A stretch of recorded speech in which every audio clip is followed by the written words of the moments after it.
2 years ago, a fire broke out on Hayling Island. The building didn't have a working fire alarm and 2 men lost their lives.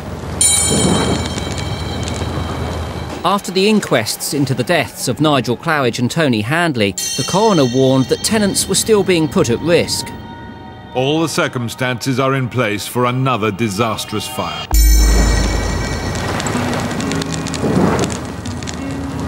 I shall be recommending to the council that the property be closed without further procrastination.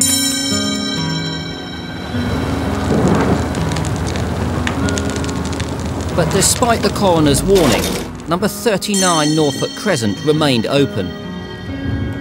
Some new tenants even moved in after the fatal fire.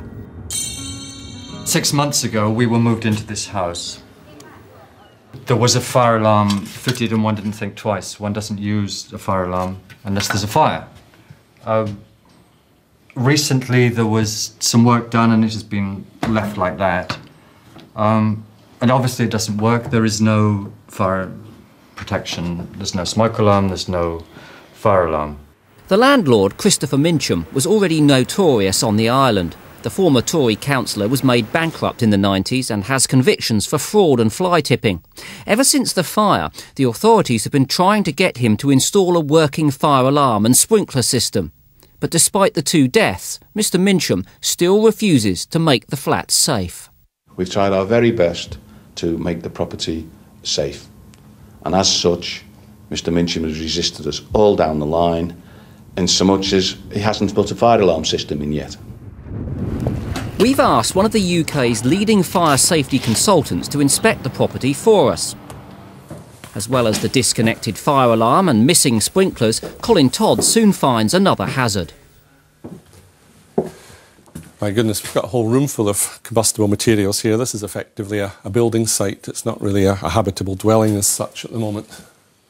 It falls far short of what we would expect for houses in multiple occupation. Statistically, if you spend one night in an HMO, you're about 9 times more likely to die from fire than if you spend one night in a single family dwelling. And therefore, there is a need to provide additional fire precautions in an HMO over and above what we would expect in a normal single family dwelling.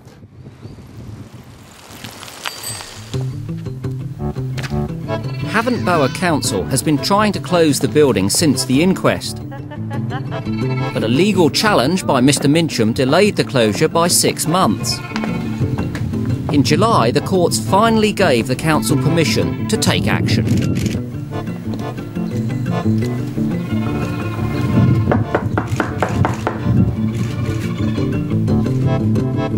Mr Mincham hasn't turned up, but his father has come to read the bad news. We've been improving it, and that's what we're going to do, and we're still going to do it. And if the council want to fight, they can have a go at me at 78. Thank you very much. So the closing order is effective? Great, fantastic. It's like a weight off my mind. Why is that?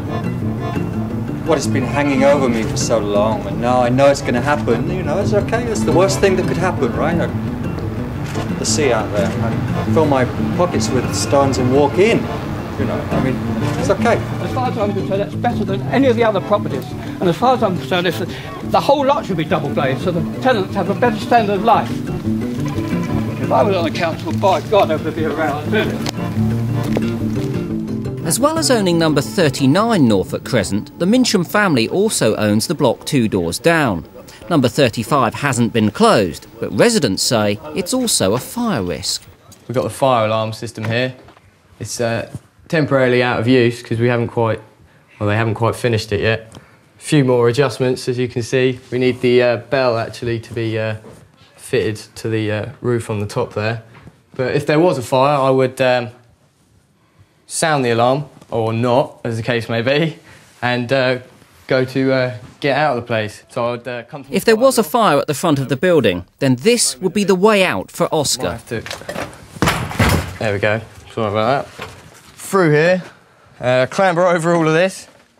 Make sure you don't trip down the stairs. We wouldn't want you to break your neck if there's a fire, so keep calm, as they say. Down the stairs, make your way to the door. Try not to get out of the way there. and make your way to the door. Here we are.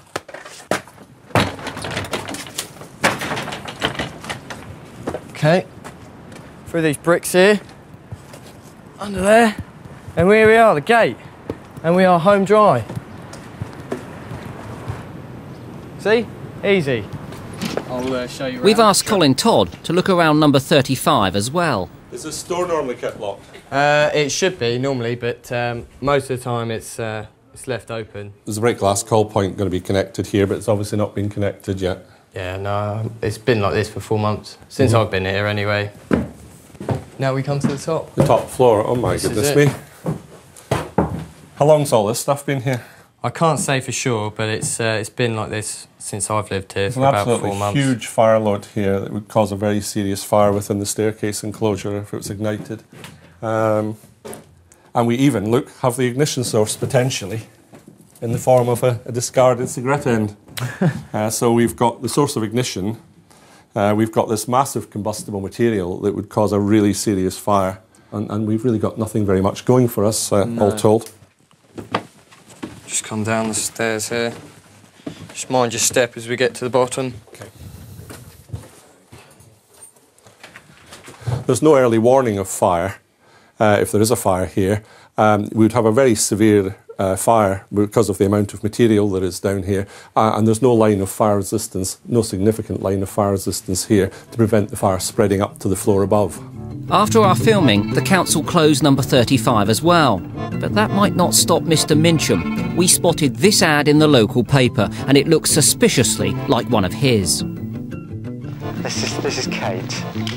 Hi. Sure enough, when we turn up to be shown around, we're met by his then partner, Di Searle.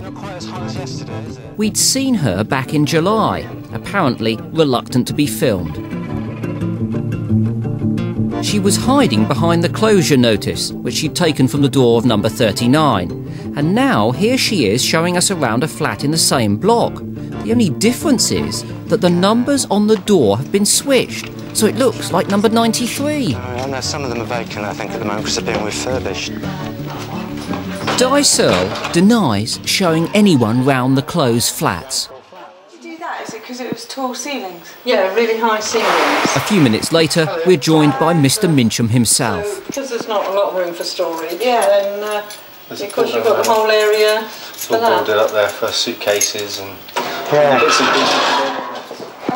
Mr. Mincham is breaking the law, as the building has been closed by the council. But more importantly, the fire alarm still hasn't been properly installed, so any new tenants will be moving into danger.